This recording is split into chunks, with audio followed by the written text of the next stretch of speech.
Hey guys, it's Evil Geniuses support Zeyzal here, and I'm going to be doing a brief rundown of the 10.10 patch note changes. Annie was one of the bigger buffs I noticed. It was damage reduction change, but you usually didn't max that ability anyway, so really you'll only notice the initial 3%. The Tibbers aura damage is actually a significant boost to the damage it deals, and this will especially be noticeable when you die and it enrages, or if you stun the target and it enrages as well. So I think this is actually a really good change, and I think Annie will benefit from this quite a bit. The Diana nerf, base health and attack damage decreased. This one's just rounding, and this is a minor change, but it's a nerf. It just, you won't feel it if you're a Diana player. Like, I feel this change, you'd be able to tell very easily that Tibbers aura damage was buffed, but with the Diana changes, I feel like she'll be an almost identical champion.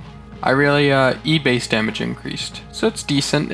It won't change much, but it's a bit of damage extra in your kit, I guess. It's not the ability you'd want the damage on. Something like Q would be much more impactful. Not a bad change, it's just a minor buff. Katarina nerf, which is passive dagger AP ratio decrease later. It's a small nerf. It won't change much. You don't stack that much ability power that fast on Katarina because of the Gunblade Rush generally, and I think a lot of her damages is in base damages, as well as that hybrid ratio scaling, so I would say this is a pretty minor change. I do think Katarina was a bit strong in solo queue, so she could use a nerf. I'm just not sure this is a big enough one to make her not so powerful in solo queue.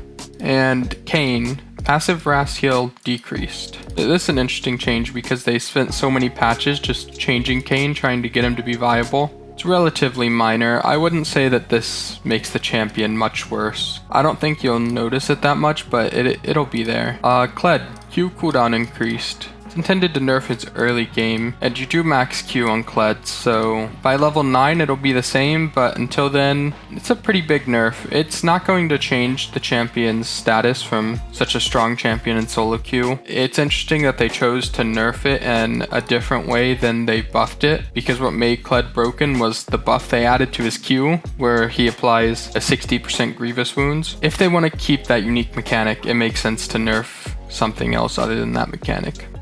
Misfortune nerf, W max bonus movement speed decreased. I think this ability is really broken. It's a lot of free movement speed. It's like you have Moby Boots on an 80 carry. I'd say that it's a pretty minor nerf, but it will be able to be felt. I think it could have been more severe. It won't change much. Misfortune's still going to be a really good champion. And Maokai's getting a base mana decrease, Q cost increase. Looks more like rounding and less like a nerf. This is actually pretty big. Maokai's always had a bit of trouble with his mana. He doesn't have that much to do other than just cast his spells on the wave. He's not too interactive in lane, so it's a decent nerf. If they want to hit him, I think mana is a good spot to hit him. And a Nidalee buff, her Q damage, her spear damage ratio increased. I think it's a pretty significant change.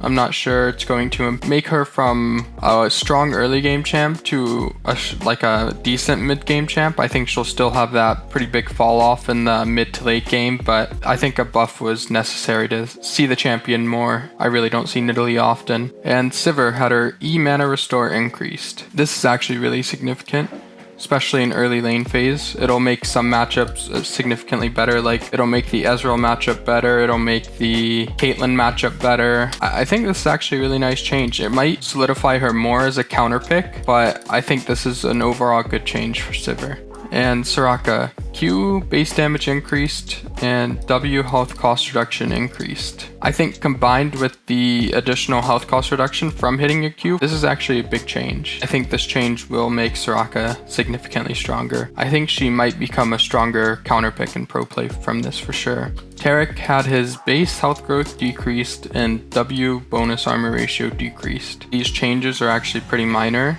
The bonus armor doesn't really fall off that hard. With Taric, you usually do 2Q into E max, then W. So really you're not seeing the effects of these nerfs till like level 9-ish, level 10. So it's not going to be that big a deal, but it might hurt funneling a bit. I'm not sure if that's what it was intended to do, but I don't think it'll hurt Taric's support in an unrecoverable way. And Twisted Fate got base attack damage and armor increased. Those are good changes. And our mana decreased. Those are good changes. 2 AD is actually really big on a champion that auto attacks as much as he does. This is more of a buff to his Trinity Force build, which I haven't seen in a while. And our mana cost decreased. I think that's really good. 150 mana for an alt is so expensive. That'll put Twisted Fate in a pretty good spot. Udyr. So these three are getting rounded, essentially changing nothing. The movement speed +5 is pretty good. On a champion like Udyr, whose only play is to get on top of you with his raw movement speed and using Bear Stance to scale it, I think this is a pretty good change. I think this will boost him a little bit, but I don't think Udyr's ever going to become some obnoxious, unbeatable champion. I don't think the buff will change much, but it's the right way to buff him in his current state. That's all for the Summoner's Rift changes. I do hope you enjoyed this patch 10.10 rundown, and thanks to all the EG fans out there for watching and supporting.